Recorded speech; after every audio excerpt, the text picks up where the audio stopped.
Good morning. I hope you're all doing well. We are about to begin the counting of the 365 negative commandments that the Rambam lists out and teaches us. So after we have concluded the 248 positive commandments, now we will be learning the 365 negative commandments, the commandments of the things that we should withhold ourselves from doing. And 248 and 365 is the complete 613 mitzvot. So over the next 3 days, we're going to be learning these 365 commandments. But today, we're going to start with only 122. So, get yourself ready. Here we go. 122 negative commandments. L'chaim. All right. The first mitzvah, the first negative commandment that God tells us is, as the Rambam listed out, is that we are not allowed to have any thought of a God, of believing in any other God beside God. As it says, you shall not have no other gods before me. And we're going to now be listing out about 45 negative commandments that all have to do with the idea of idol worship. So, get yourself ready. 45 negative commandments about idol worship. Next one, number 2, is not to make any idols, not for oneself and not for anyone else. As it says, do not make an idol for yourself. Next one is not to make, the first one was about for yourself. The next mitzvah is not to make any false gods even for others. The next mitzvah is not to make any images for decoration, even if you don't actually worship them, but since they look like a idol, so therefore we're not allowed to do it. The next mitzvah is not to bow down to any idol, as it says in the verse, do not bow down to them. The next mitzvah is not to worship any false god, any idol in any form which is customary to serve them. As it says, do not serve them. The next few mitzvahs are talking about certain idol worships, which the Torah mentions specifically. So the first one is called the molech, which literally means that one would take his son and walk him through in a certain sequence. And so the verse says, do not give any of your children to offer to Molech. Next one is to do with the idol worship of Ov. As it says in the verse, do not turn to the Ovot. The next one is called the Yidoni. And the next one is not to take any interest in any idea of worship of any false gods. As it says, do not turn to false gods. We're not allowed to erect a pillar for purposes of worship. As it says, do not erect a pillar for yourself when it has to do with idol worship. Mitzvah number 12 is not to make hewn stones upon which to prostrate oneself. As it says, you shall not place hewn stones. The next mitzvah is not to plant a tree in the temple. As it says in the verse, do not plant an asherah, which is actually an idol worship type of tree, or any other tree. Next one is mitzvah number 14, is a person is not allowed to take an oath in the name of a false god. So he's saying, I swear by any idol, God forbid, because we are not allowed to mention any idol in an official form. The next mitzvah is that and the next couple of mitzvahs are talking about this, is about someone who is called a madiach, which is someone who is coming to to convince other people to come and serve idols. So that's a very terrible thing, and we're not allowed to convince others to do it. And if there is a person who is a madiach, someone who is persuading people and convincing them to go and convince idols, we're not allowed to love them. We're not allowed to stop hating them. We should not be saving them, and we should not try to find any merits of arguments on their behalf, and if we have any witness and we have any evidence against this person, we should not refrain ourselves from bringing it to the court so that he can get what he rightfully deserves. The next mitzvah, so these were a bunch of mitzvahs. Mitzvah number 22 is that we're not allowed to have any benefit from any ornaments that adorned false gods. As it says in the verse, do not covet the gold or silver which is upon them. The next mitzvah is number 23, that we're not allowed to rebuild an apostate city, which we spoke already over the last couple of days. We mentioned that there's an idea of called an Ir Hanidachat, which is a city that the entire city is serving idols, that the city is destroyed, so we're not allowed to rebuild it. As it says in the verse, it shall never be rebuilt. The next mitzvah is that we are not allowed to have any pleasure from any of the values from that city. And in general, the next mitzvah is that we're not allowed to have any enjoyment from any idol or any of its accessories. As it says, do not bring an abomination into your house. We're not allowed to prophesy in the name of a false god. As it says in the verse, one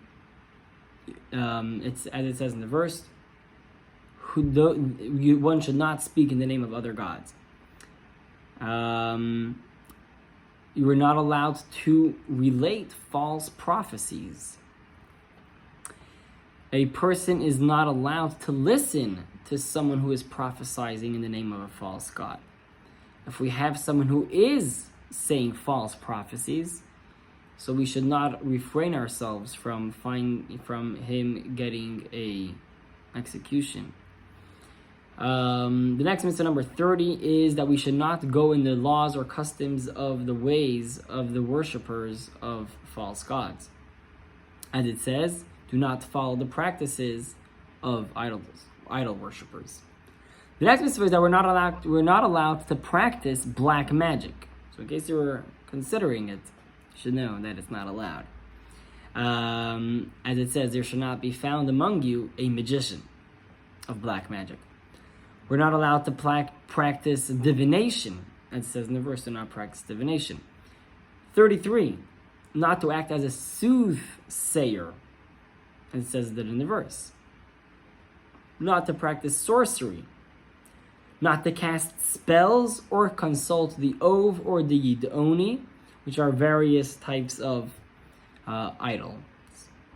Not to seek information from the dead in a dream, as it says that we should not have anyone trying to communicate with the dead. So that's a very interesting mitzvah. Mishna Torah clearly spells out that a person is not supposed to try to connect through dreams and so on to people who have passed away. We should let them rest in peace.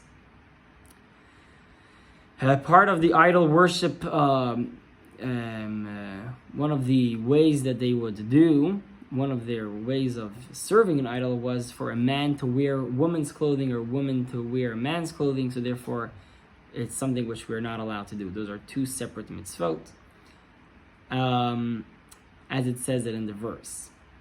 And this is how the Rambam says that it's explicitly stated in the text of the idol worship that of these ideas. So we're not allowed to do them. We're not allowed to tattoo ourselves because it's also a form of idol worship. We're not allowed to wear shatnez, which is wool and linen together, which is also a form that the priests of false gods would wear shatnez. We're not allowed to shave the temples of our heads as idol worships do. We're not allowed to we're not allowed to shave our beards entirely in the way as priests of idol worships do. Not to make cuts in our flesh, because that's also a form of idol worship. So those are 45 mitzvahs. That was the 45th mitzvah. All to do with the idea of idol worship. Next mitzvah is that we're not allowed to dwell in the land of Egypt. As it says, do not ever return on this path again. 47 is that we're not allowed to stray after the thoughts of our heart or the sights of our eyes. We have to always watch where we are looking and what we are feeling. 48, not to establish a covenant with the 7 Canaanite nations. As it says, do not establish a covenant with them. And the next mitzvah is not to let any of them live. And the next mitzvah, 50, is not to show favor to the worshippers of idols. Mitzvah number 51 is not to allow worshippers of false gods to settle in our land. Obviously, when it's under our jurisdiction, the way that the Torah describes. Mitzvah number 52 is not to marry a Gentile. As it says, do not marry among them. Mitzvah number 53 is that for a Jewish woman is not allowed to marry an Ammonite or a Moabite. As it says, that an Ammonite or a Moabite shall never enter the congregation of God. And this was a consequence because of how they treated the Jewish people when the Jewish people were passing in the desert, these nations, and they were very harsh to the Jewish people. But on the other hand, the Egyptians, so first, before the Egyptians, we first have the descendants of Esav. So it said that after 3 generations, then we are allowed to marry into them after they converted. And same thing with Egyptians, that after they converted 3 generations, then they're allowed to marry within the Jewish people. We should not offer peace to the nations of Ammon and Moab, which we discussed just a moment ago. As it says, do not seek their peace and welfare. Now we move on to a little bit of a different mitzvah. Not to destroy fruit trees, nor to destroy anything else of a value. So this is the idea of not destroying things that are good. Mitzvah number 58 is for soldiers not to fear or become frightened of the enemy during war. So it's a mitzvah that we're not allowed to be scared. As it says, do not panic, do not fear them. Mitzvah number 59 is not to forget the wicked deeds which Amalek perpetrated against us. As it says in the verse, do not forget. Mitzvah number 60 is the prohibition against blessing, or rather, it's a very nice way of saying it, but God forbid the opposite, which is cursing God's name. The next mitzvah, number 61, is not to violate an oath which one has taken upon himself. As it says, do not swear falsely in my name. So if a person is taking an oath with God's name, he's not allowed to now not follow that, because then it would ultimately make that oath in God's name to be nullified in vain. Number 63 is not to destroy anything with God's name on it, or to profane. And next mitzvah, number 64, is not to test the promises of God. As it says, do not test God, your Lord. Mitzvah number 65 is not to destroy the temple, or a synagogue, or any house of study, or to destroy any of God's sacred names, or any sacred texts. As it says, do not do this to your God, your Lord. Moving on to another mitzvah is the idea of where we spoke about if a person is getting killed by the Bet Din, we are not allowed to leave that corpse of the dead body to be hung on the gallows after the evening falls. As it says, do not leave his body on the gallows. Mitzvah number 67 is that when there are guards around the temple, one of the mitzvahs is that we already learned, is that we have to put guards around the temple, and we're not allowed to stop having guards around them. We always have to make sure that they're there, not to interrupt it. As it says, and you shall keep my watch. Mitzvah number 68 is for a priest not to enter the temple at any given time. It has to be proper time. Mitzvah number 69 is that someone who has a physical blemish is not allowed to go into the temple further than the altar. And so too also the next mitzvah is for someone who has a blemish, that he is not allowed to serve in the temple. Also, even if it's only a temporary blemish. Mitzvah number 72 is that the Levites are not allowed to do the works of the Kohen, and the Kohen is not allowed to do the works of the Levite, as it says it in the verse. The Rambam brings now for every mitzvah, throughout this whole 613, he brings a source for every mitzvah straight out of the Torah. So I'm not reading you all the verses, but they're there and you can look at it in the source, you can see it all. Mitzvah number 73 is that if a person is drunk, intoxicated, he's not allowed to go into the temple.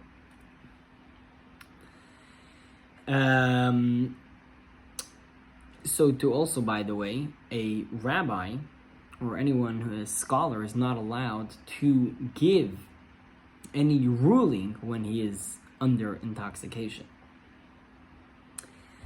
Mitzvah number 74 is that someone who is not a Kohen is not allowed to serve in the temple.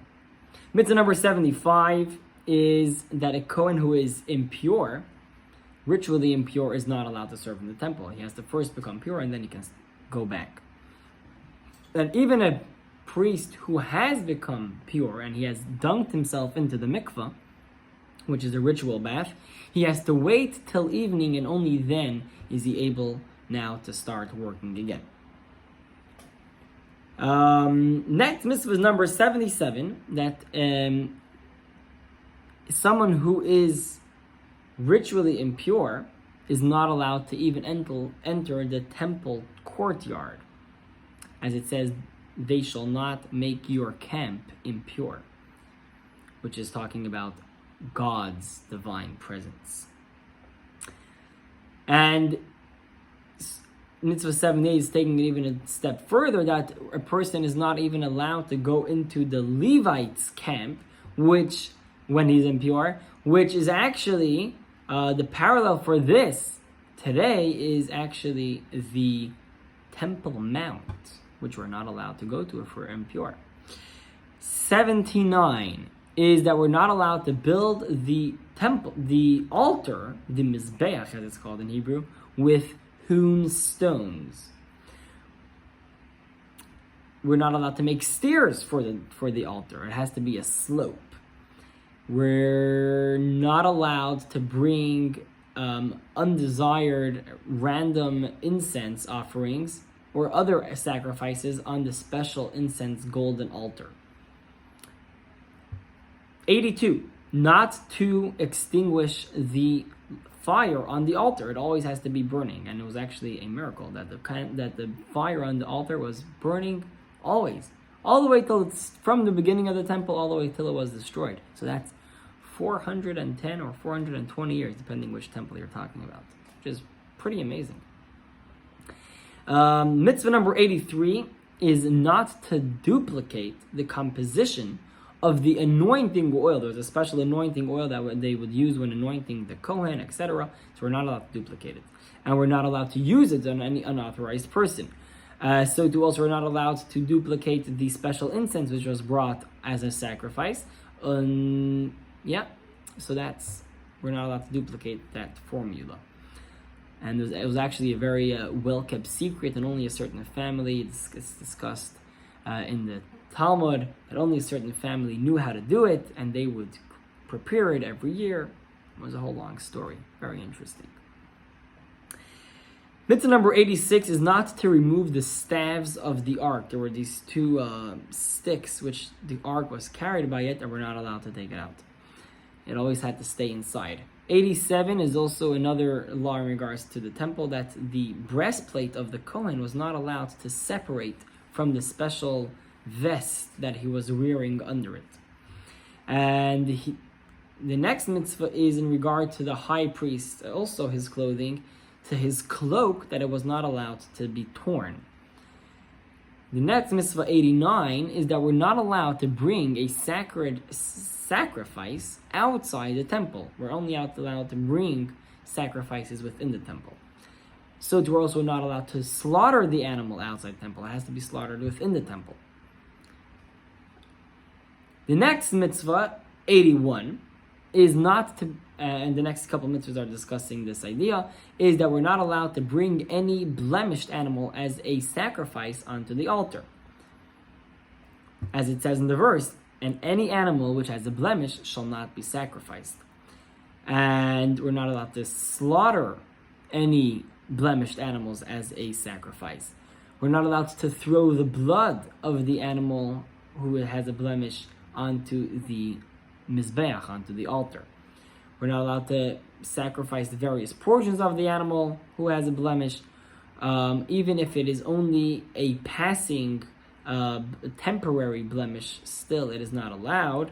And also, if a non-Jew who is allowed to give a sacrifice as a gift to the temple, but if it has a blemish, then we're not allowed to accept it, just like as by a Jew. Number 87 is we're not allowed to purposely blemish an animal which is supposed to be brought as a sacrifice. When bringing a sacrifice, we are not allowed to have any leavened, any yeast within it, or any honey or sweetener. Mitzvah number 89 is that we're not allowed to bring a sacrifice which is unsalted. Every single sacrifice had salt on it. Next mitzvah is that we're not allowed to sacrifice an animal as a sacrifice on the altar if this animal was used for something improper. For instance, if it was used as payment for a prostitute. Mitzvah number 101 is not to slaughter, and this is a general mitzvah, not to slaughter an animal and the animal's child on the same day. So if you have a cow and a calf, you're not allowed to slaughter them on the same day. It's a sign of, it's not merciful. Mitzvah number 102 is not to put olive oil onto the sacrifice of someone who has sinned. So there's a special sacrifice for someone who has sinned and is doing teshuvah. We're not allowed to put oil on that sacrifice, and so too we're also not allowed to put frankincense, which was a certain ingredient, onto that sacrifice as well. So this also applies to a sota, as we spoke yesterday, that a woman who is a sota and now she has to bring a special sacrifice afterwards when she's doing she's brought to the temple. So we're not allowed to put oil or frankincense on it as well. Mitzvah 106 is not to substitute an animal that is supposed to be brought as a sacrifice. We're not allowed to say, well, I want to keep this one. Let's move the holiness to another animal and keep this one for myself. That's something which we're not allowed to do. As it says, do not exchange or substitute another for it. So we're not allowed, if you have one animal which is supposed to be brought as a sin offering and one that is going to be brought as a thanks offering, we're not allowed to say, let's switch it over. So once it has the specific holiness onto it, we're not allowed to change it. Not to redeem a firstling of a kosher animal, as it says, which in other words, because you're supposed to bring it as a sacrifice, as it says it in the verse. Not to sell an animal which has been tithed. So if you had an animal, you're giving the 10th one as a gift to God, now you're not allowed to sell that one. If a person dedicated a field as a gift to the temple, he's not allowed, it should not be sold. He should not sell it because he already gave it as a gift to God. Not to redeem a field that has been dedicated. So number one, to sell or to redeem. Not, if a person is bringing there's a certain sacrifice which is a bird, when it is being slaughtered, we're not allowed to separate the head from the body. Not to work with an animal that has been made holy. So we're not allowed to now use it in the field for any personal use. So we're not allowed to shear the animal. We're not allowed to cut off its fur. Mitzvah number 115 is not to slaughter and bring the sacrifice of Passover, of the Pesach offering, if we still have at home our chametz, our leavened products, because we first have to get rid of our chametz and then only bring that sacrifice. As it says in the verse, do not sacrifice the blood of my offering in the presence of chametz. Mitzvah 116 is not to let over the portions of that sacrifice, to pass over the time when it disqualifies it, which is at the end of the night of the first night of Passover. And that's so too also for the portions that are supposed to go onto the altar. We're not allowed to leave them out. Continuing, mitzvah 118 is not to let over from the sacrifice which is brought on there's a special chagiga sacrifice, which is another sacrifice which is brought on Passover as well. So we're not allowed to leave that past the third day. So it has a much longer expiration date. So we're not allowed to let it pass that one. The next mitzvah, 119, is that we're not allowed to leave any of the meat of the second Passover. So if you remember, we spoke that there was the first Passover on the 14th of Nisan, when everyone does Passover. And if there was someone who wasn't able to do it, and he's able to celebrate Passover a month later. So that same mitzvah will apply to him, that he's not allowed to leave that meat any later than the night of after he brought that sacrifice. He has to finish it. So to also in regards to a Thanksgiving offering that someone gives to God, he's not allowed to leave it to go past the morning. Mitzvah 121 is that a person is not allowed to break a bone in the Passover sacrifice and when he's eating it. And number 122, and this is the final mitzvah for today, is that a person is not allowed to break a bone in the second sacrifice of Passover. In other words, the second Passover, he is not allowed to break a bone as well at that point. So, with that, we complete the first segment, the first part of the negative commandments that God has given us. So we did 122 out of 365. We will see you tomorrow for the rest.